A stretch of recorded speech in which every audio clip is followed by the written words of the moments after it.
Objection! You guys know Evangelion?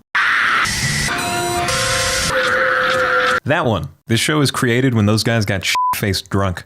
It turned out pretty good. The story goes somewhat like this. Gainax had just finished broadcasting Gurren Lagann. That's a big deal because the show was a massive success. So the whole team behind the show had the same thought. I need to get f***ed up. The crew takes a trip somewhere, and eventually came the drinks.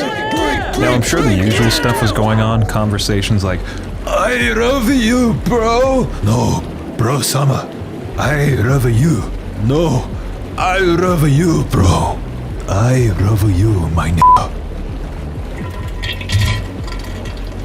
I made that part up. Here's the truth according to Wikipedia. The team, in a drunken stupor, begins throwing ideas around. There's ideas for how to animate next time, which shows they want to work on, etc. Hiromi Wakabayashi is listening to everyone scream, and he's like, holy fuck.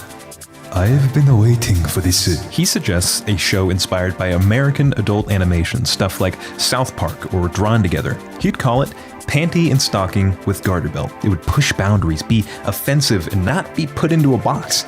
They liked this idea so much, nearly all of the concepts for the show were made on this one trip. And by a miracle, the team started having fun. You could see it oozing out of the concept art with things you'd never think of. There's little candle demons, guns made out of underwear, a pedophile priest who is in white. Who thinks of this stuff? Ideas bounced around the writing room, so much so that by the end they had enough content for 6 seasons of the show. Of course, it ended up hilarious and insanely fun to watch, but not right away. The crew wanted Panty and Stocking to push Japan's boundaries to the upper limit, but if we exclude porn, Japan's upper limit is like not super crazy. So, word on the internet is, the show didn't even perform well there. What this anime needed was freedom.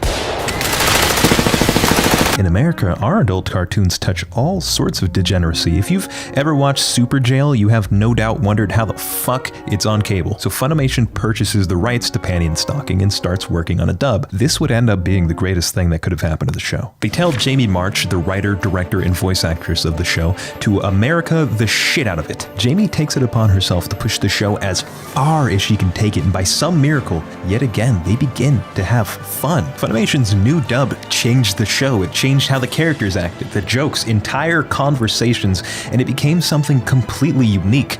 People loved the changes, calling it an orgasm of excellence, the best anime of 2010. This shit is awful. Panty and Stocking is an anime that relies on swears, penis jokes, and violence as its selling point. This anime offends me. Not a single thing about it didn't offend me. It's possible Funimation went too far with this anime, but too far is what I'm all about, baby. What's in this show? Why do so many people like it? Why do people hate it? To find these answers, we're gonna have... The intro is completely unbefitting of 2010. I was blown away by the little title cards, the expressive animation, and sweeping shots of the city. Holy fucking shit! Then I met Panty. What's going on? Panty is what we would call a good old-fashioned whore, and also our main character. Then there's Stocking. They're both sisters and angels who were kicked out of heaven. As punishment, they're sent to Earth to take out evil ghosts in exchange for god tokens. Today's target, a ghost made out of poopy. Hey! The show's gonna get me demonetized, I swear to God. We're not done meeting the main characters, though. The best one's name is Chuck.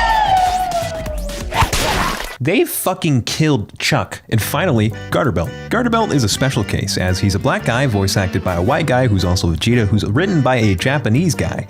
He also has some of the best dialogue in the entire show. If we die out here, we're gonna kill you! Patience is a virtue! Shut the fuck up, bitches! So after we meet them, the two take off, and they find their poop ghost.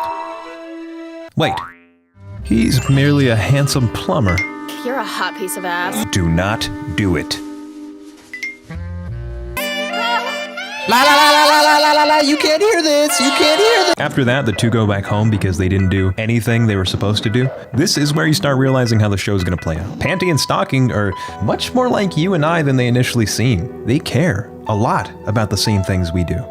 Cock, sugar, the essentials. Dumb stuff like saving people and killing ghosts, that gets in the way. Every episode is about a different ghost that Panty and Stocking slowly work themselves up to fighting, each time in a different way.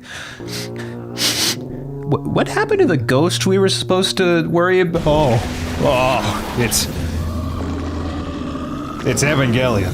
Holy shit! What the fuck are we gonna do? Panty and Stocking turn hot for 10 seconds and finally do their jobs.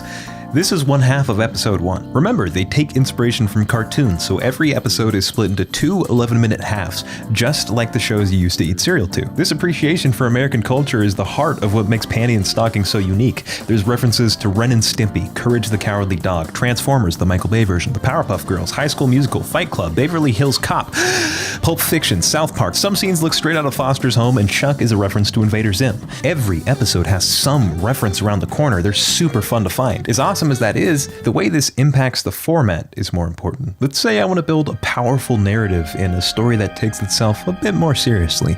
I might not just need characters you like, but ones that experience hardship, face their bad decisions, and fall again and again and again and again until they figure out how to stand up straight. Because that's when people grow, and when you capture that, you get those memorable climaxes where the main characters reach the end of their journey. This is usually only possible if you don't blow your fucking characters into smithereens the last episode.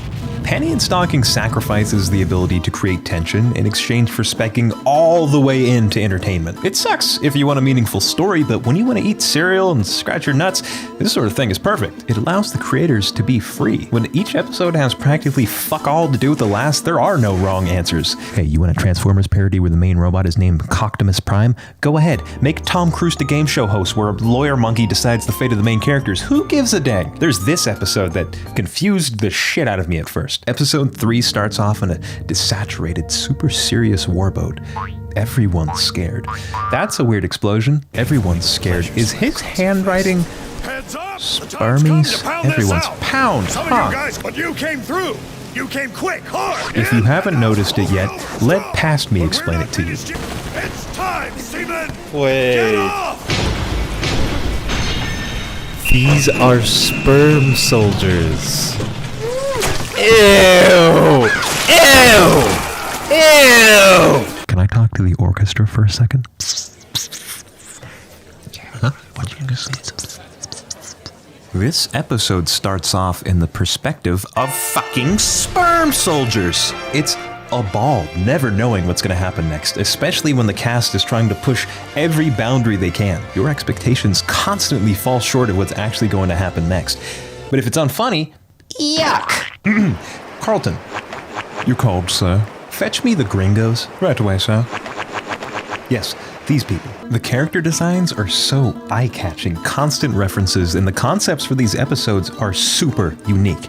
But it was missing spice. What Funimation did, these gringos took a look at all the hard work Gainax produced and polished it with a different perspective. They disregarded strict translation. So much of the dialogue comes out completely natural, it sells the jokes, and the characters become believable. So when Garterbelt said, All right, you hookers, go wash your asses in the sink. I paused right there, because I've said this sentence almost word for word to people. All right, hookers, wash your asses in the sink. Humor varies greatly depending on where you are. When you watch an anime with a good translation, half the shit is still gonna fly over your head. We don't get the puns or the references to politicians, and we've developed a separate sense of humor. But when you strip down that barrier and say, fuck being accurate, you get something like Ghost Stories. God, you are 4 of the ugliest fucking kids I've ever had the misfortune of laying my eyes on. I can't wait for this bitch to kill. As opposed to Ghost Stories, however, Panty and Stocking works with the original content in perfect harmony. The basic characters and plot are intact, but now they know the ins and outs of American culture. They reference ESPN, they name drop Real Housewives of DC. This line right here. You better not get all fat again. Otherwise, you'll have to get way good at blowjobs. How did they know? Fat women are insane at blowjobs. You would never hear this in an anime. I especially like how they've portrayed the characters here. Everyone is so extremely distinct from one another. Panty is a crazed harlot, Garter is a walking stereotype but somehow less racist than this, Stocking is a cute goth who likes fat dorks. Don't get excited, she's not real. These huge personalities collide and drum up so much chemistry, it's insane. That's how the show gets away with an entire episode taking place on a couch. I think a lot of these shows are scared to have female leads with serious defects. The most I'll see is a chick that's kind of mean because she secretly likes the main character, or the classic donor that got bullied for being too pretty. Alright bro, we get it. You gotta sell merch of the characters so you don't want to show her pooping or being a hoe. I get it, but that's what makes it so refreshing to see female leads who are weird as hell. Panty is Panty. Stocking Well, that's the coolest thing I've ever seen, and I want her to do it again. But that's not a katana in her hand. Let's not understate the importance of a shitty main character. Kazuma, Subaru, Riley Freeman, Rick Sanchez, Peter, Homer, Bojack, you're quite acquainted with this archetype, but rarely do you see chicks fill that role, especially not as elegantly as this. Panty and Stocking hurls nostalgia, gorgeous colors, and fire jokes at you from left and right. There's nothing quite like it. It's so brave artistically, but it's pretty stupid. A lot of what I said can be flipped. I like how the characters are bad people. These bitches do not care about nobody. I like bad words. They cuss like fucking pirates, okay? I like how they sit around and do nothing. They stay maxing out Garterbelt's credit card. They can't keep a job to save their fucking lives. Okay, lady, you're just picking on me now. You were describing me. Listen, I love Panty and Stocking, okay? Oh, okay, we're good. But this show really does not like black people. Guys, I have to admit, I actually do like black people, so I kind of see where she's coming from, but you missed one thing, ma'am. They gave him the funniest line in the show, not the two gringas. Something to think about. The humor is definitely not for everybody. Much of it revolves around being vulgar or saying the word pee-pee. But if you have thick skin, an open mind, and for some reason any of this seems appealing, you'll see how sick the show can be. The art is like... Every scene is extremely stylized. It leaves an aesthetic footprint on your mind. Onomatopoeias skate around the screen. Every time a villain dies, it cuts to the crew blowing up a real doll, so you know they had fun. The show gives off such a sense of freedom. When people can create without fearing the result, something like Panty and Stocking comes along. Or High Guardian Spice. Maybe fearing the result is a good thing. I don't